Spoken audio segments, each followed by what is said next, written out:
대표값 1. 평균. 먼저 대표값에 대해서 알아보도록 하죠. 대표값은 자료 전체의 중심적인 경향이나 특징을 하나의 수로 나타낸 값을 이야기합니다. 대표값에는 평균, 중앙값, 그리고 최빈값이 있죠. 그럼 이 중에서 대표값으로 가장 많이 사용하는 평균에 대해서 알아볼까요? 평균이라고 하는 것은 각 별량들을 모두 더한 별량의 총합을 별량의 개수로 나눈 값을 이야기하죠. 간단히 우리는 평균을 별량의 개수분의 별량의 총합으로 나타냅니다. 그럼 주어진 예를 통해서 평균을 한번 구해볼까요? 별량이 78, 84, 70, 72, 86이다 라고 했을 때 평균을 구해보겠습니다. 먼저 각 별량을 모두 더합니다. 78 더하기 84 더하기 70 더하기 72 더하기 86, 그리고 별량의 개수인 5로 나눠주시면 되겠죠? 그럼 이는 5분의 390, 즉 78이 되겠네요. 주어진 별량의 평균입니다. 그럼 이번에는 주어진 자료가 도수 분포표일 때에는 어떻게 평균을 구할 수 있을까요? 도수 분포표는 주어진 자료의 정확한 값을 알 수 없습니다. 자료를 일정한 구간인 계급으로 나타내기 때문이죠. 따라서 평균을 구할 때에는 각 계급의 계급값을 이용해서 구할 수 있습니다. 각 계급의 계급값에 그 계급의 도수를 곱한 것을 모두 더한 다음 도수의 총합으로 나누어 도수 분포표를 이용하여 평균을 구할 수 있습니다. 이때 계급값이라고 하는 것은 간단히 계급의 중앙값이라고도 하는데요. 계급의 양끝값의 합을 2로 나누어 구할 수 있습니다. 확인 1번 문제. 학생 10명의 1년 동안 독서량을 조사해서 나타낸 표입니다. 주어진 표를 이용하여 독서량의 평균을 구해보도록 하죠. 주어진 표를 함께 살펴보도록 합시다. 먼저 독서량이 10권인 학생이 1명이다 라고 하였으므로 10에 1을 곱합니다. 20권을 읽은 학생은 4명, 30권을 읽은 학생은 2명, 40권을 읽은 학생은 2명, 50권을 읽은 학생은 1명. 이 값들을 모두 더하게 되면 주어진 자료에서 별량을 모두 더한 별량의 총합을 확인할 수 있죠. 이제 이를 별량의 개수로 나눠보도록 할게요. 이때 별량의 개수는 학생 수의 총합이 되겠네요. 따라서 10으로 나눠줍니다. 그럼 10 더하기 80 더하기 60 더하기 80 더하기 50, 즉 이를 10으로 나눠서 간단히 10분의 280인 28로 그 평균을 구할 수 있죠. 평균을 정리할 때에는 꼭 단위를 포함해서 체크해야 된다는 것을 절대 잊지 마세요. 따라서 주어진 자료의 평균은 28권이 됩니다. 확인 2번. 다음은 어느 학급 학생 20명의 통학 시간을 조사해서 나타낸 도수 분포표입니다. 이 도수 분포표에서 통학 시간의 평균을 구하는 과정인데요. 네모안에 알맞은 수를 써 넣고 평균까지 구해보도록 할까요? 우선 도수 분포표에서 평균 구하는 방법을 생각해 봅시다. 주어진 자료에서는 정확한 별량의 값을 알 수 없으므로 각 계급의 계급값에 그 계급의 도수를 곱한 것을 모두 더합니다. 그리고 도수의 총합으로 나눠주시면 되겠죠? 이 과정을 간단하게 표를 이용해서 접근해 볼게요. 우선 각 계급의 계급값부터 정리해 보겠습니다. 첫 번째 계급은 계급의 양끝 값을 더한 다음 2로 나누어 15.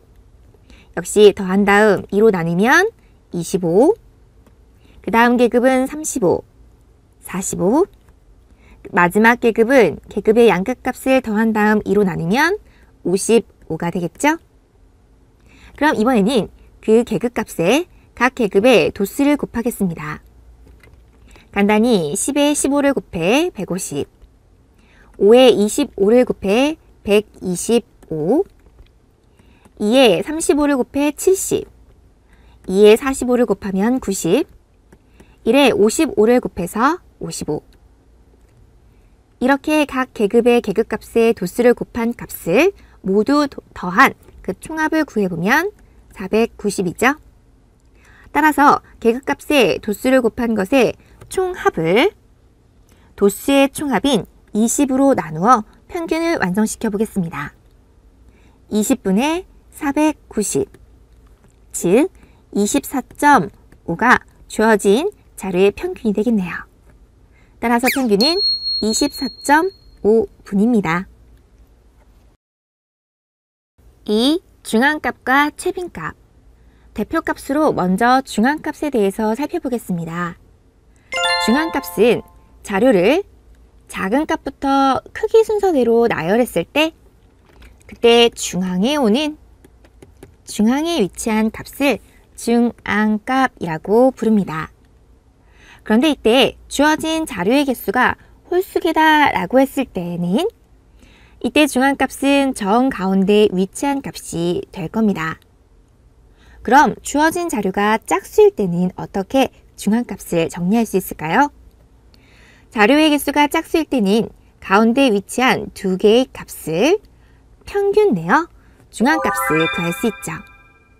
그럼 주어진 예를 들어서 중앙값을 한번 구해보도록 하죠. 자료가 30, 26, 27, 25, 28이다 라고 하면 중앙값을 구하려면 작은 값부터 크기 순서대로 나열해 주셔야 됩니다. 그럼 25, 26, 27, 28, 30이 되겠네요. 이때 중앙값을 정리해보자면 주어진 자료가 홀수개이므로 정가운데 위치한 값이 즉 27이 중앙값이 되겠네요. 그럼 만약 똑같은 자료에 자료 하나를 더 추가시켜 보겠습니다. 이렇게 주어진 자료가 만약 짝수기다 라고 했을 땐 중앙값을 어떻게 구할까요? 바로 가운데에 위치한 두 개의 값의 평균을 이용해서 중앙값을 구할 수 있죠. 즉 27과 28을 더하고 2로 나누어 27.5가 중앙값이 됩니다. 그럼 이제 또 다른 대표값, 최빈값에 대해서 살펴보도록 하죠. 최빈값이라고 하는 것은 자료의 값 중에서 가장 많이 나타낸 값, 즉 도수가 가장 큰 값을 우리는 최빈값이라고 합니다. 이때 중요한 최빈값의 특징을 살펴볼게요. 만약 모든 자료가 같은 횟수로 나타날 때는 최빈값은 존재하지 않습니다. 간단히 최빈값은 없다라고 이야기하죠. 또한 가장 많이 나타난 자료가 여러 개일 때에는 이때 최빈값은 여러 개가 존재할 수도 있습니다. 예를 들어 주어진 자료가 6, 2, 4, 4, 3, 1일 경우에는 최빈값이 무엇일까요? 이때 4의 경우는 도수가 2로 가장 크므로 이때 최빈값은 4가 되겠네요. 확인 1. 오른쪽은 주영인의 반학생 10명이 방학 때 읽은 책 수를 조사해서 나타낸 줄기와 잎 그림입니다. 읽은 책 수의 중앙값을 구해보도록 하죠. 주어진 자료는 10명이 읽은 책 수를 정리한 것입니다. 간단히 잎의 개수를 통해서 자료의 개수를 생각할 수도 있죠. 모두 10개의 자료네요. 자료가 짝수개이므로 이때는 중앙값 경우에는 5번째와 6번째 학생이 읽은 책 수의 평균을 이용하여 구할 수 있습니다. 그럼 첫 번째, 두 번째, 세 번째, 네 번째, 다섯 번째, 여섯 번째. 그럼 다섯 번째 읽은 학생의 책 수는 22권이 되고 여섯 번째는 24. 그 평균을 이용해 중앙값을 구하는 것이므로 더해서 2로 나누면 되겠죠? 따라서 23. 이때 중앙값은 단위를 정확하게 정리해 주셔야 됩니다. 따라서 중앙값은 23권이 됩니다. 확인 2. 다음 자료의 최빈값을 구해보도록 합시다. 최빈값이라고 하는 것은 도수가 가장 큰 값, 즉 자료의 값 중에서 가장 많이 나타나는 값을 이야기하는데요. 첫 번째 주어진 자료를 살펴보니 모두 자료가 한 개씩, 즉 도수가 1로 모두 같네요. 이렇게 도수가 모두 같을 때에는 우리는 간단히 최빈값은 없다라고 합니다. 두 번째, 각각의 자료를 살펴보겠습니다. 주어진 자료에서 71이 2개, 75가 2개네요. 그리고 나머지 자료는 모두 하나씩이죠. 즉 71의 도수도 2, 75의 도수도 2로 가장 크므로 이때 최빈값은 71 그리고 75가 됩니다.